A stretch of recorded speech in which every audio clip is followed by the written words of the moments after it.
అందరికీ నమస్కారం. IYR talks మొదలుపెట్టి ఎఫెక్టివ్గా పోస్టింగ్స్ మొదలుపెట్టి ఒక సంవత్సర కాలం అయింది. ఈ సంవత్సర కాలంలో సబ్స్క్రైబర్స్ బేసు 3,000 నుంచి 33,000 దాకా పెరిగింది. ఐవైఆర్ టాక్స్ను ఆదరిస్తున్న మీ అందరికీ నా ధన్యవాదాలు. భవిష్యత్తులో కూడా ఇదే రకంగా ఐవైఆర్ టాక్స్ని మీరు ఆదరిస్తారని ఆశిస్తూ ఉన్నాను. Thank you. ఈ మధ్య జగన్మోహన్ రెడ్డి గారు ప్రెస్ మీట్ పెట్టి చాలా అంశాల గురించి మాట్లాడారు. దాంట్లో ప్రధానంగా తిరుమల తిరుపతి దేవస్థానంలో జరుగుతున్న 2-3 విచారణల గురించి తన అభిప్రాయాలను తెలియజేయడం జరిగింది. నేను అనుకోవటం ఇది సమర్థించటానికి వీలు లేని అంశాలను సమర్థించటానికి చేసిన యత్నంగానే మిగిలిపోతుందని అనుకుంటూ ఉన్నాను. ఎందుకంటే కాస్త దురదృష్టితో ఆలోచించి ఉంటే ఈయనకు వీటితో సంబంధం లేకపోతే అవును తప్పు జరిగింది, ఇక ముందు ఇట్లాంటివి జరగకుండా చూస్తాను అని ఒప్పుకోవటం బెటర్గా ఉంటుండేది. ఎందుకనంటే చూద్దాం ఒక్కొక్కటి. మొట్టమొదటిది పరకామణిలో జరిగిన చోరీ. ఒక 700 రూపాయలు 7,000 రూపాయలు విలువైన డాలర్లకు 14 కోట్ల విలువైనటువంటి ఆస్తిని టీటీడీకి జమపరిస్తే ఇంతకన్నా చేసేదేముందన్న రకంలో ఆయన సంభాషణ సాగింది. ఇది 7,000 70,000 14 కోట్ల అంశం కాదు. ఒక క్రిమినల్ చర్య లోక్ అదాలత్లో రాజీ చేసే అధికారం ఉన్నది. మొట్టమొదటి పాయింట్ అది. రెండవది, జిఆర్ ఇన్స్టిట్యూషన్లో ఉన్న ఒక గుమాస్తాకు 14 కోట్ల ఆస్తులు అన్లెస్ యాన్సెస్ట్రల్గా వచ్చుంటే అది వేరే విషయం అనుకోండి, ఏ రకంగా వచ్చాయి. అది ఒక రెండో ప్రధానమైనటువంటి అంశం. మూడవది, క్రిమినల్ కేసు ఒకటి ఇతను దొంగతనం చేస్తూ పట్టుబడినప్పుడు ఎవరైనా ఆలోచించాల్సింది మన సిస్టంలో ఎక్కడ లెకునా ఉంది, ఈ లెకునాను ఇతను యూజ్ చేసుకొని ఉంటే ఇంకా ఎంతమంది యూజ్ చేసుకొని ఉండాలి, ఎంతమంది ఈ రకంగా చోరీ చేసి ఉండటానికి అవకాశం ఉంటుంది.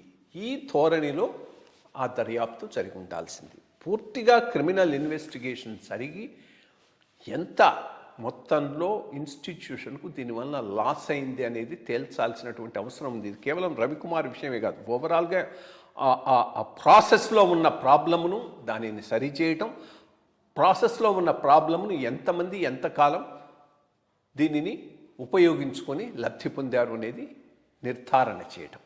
అటువంటి చర్యలు ఏమీ తీసుకోకుండా అతని చేత ఏదో కొంత కట్టించి 14 కోట్లు కట్టించా అంటే ఇంకా ఎంత ఉంది, అది కూడా అతని అసెట్స్ వాల్యూ కూడా పూర్తిగా అసెస్ చేయాల్సినటువంటి అవసరం ఉంది.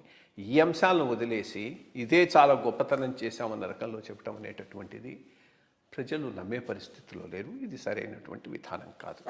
అదేవిధంగా కల్తీ నెయ్యి విషయంలో ఈయన చెప్తూ ఉన్నది ఏంది, 2019 నుంచి 2014 నుంచి 19 దాకా కూడా 200 రూపాయలు or whatever it is, ఇదే రేటుకు ఇంతకన్నా తక్కువ రేటుకు వాళ్ళ పీరియడ్లో కూడా కొన్నారు. దాని అర్థం అది కూడా కల్తీ నెయ్య. నిజమే, ఈ అంశాలు ఒకవేళ గనక ఉంటే ప్రజెంట్ చేయండి, సిట్ ముందు ప్రజెంట్ చేయండి, ఇంకొక ఎడిషనల్ ఎంక్వైరీ కోసం అడగండి, అది దాంట్లో తప్పు లేదు. కానీ ఈ జరిగిన చర్యను సమర్థించుకోవటాన్ని దానికి రైజ్ చేయటం అనేటటువంటిది అర్థరహితమైనటువంటి విషయం. ఇక్కడ 2-3 విషయాలు జరిగాయి, అందుకని ఇది పెద్ద కేసు అయింది. కాన్షియస్గా బోర్డు నెయ్యిని ప్రొక్యూర్మెంట్ చేసేటటువంటి విధి విధానాలను రిలాక్స్ చేసింది, క్వాలిఫికేషన్స్ను తగ్గించింది. అటువంటి నిర్ణయం తీసుకోబట్టి ఇటువంటి వాళ్ళు వచ్చేటటువంటి అవకాశం ఉన్నది.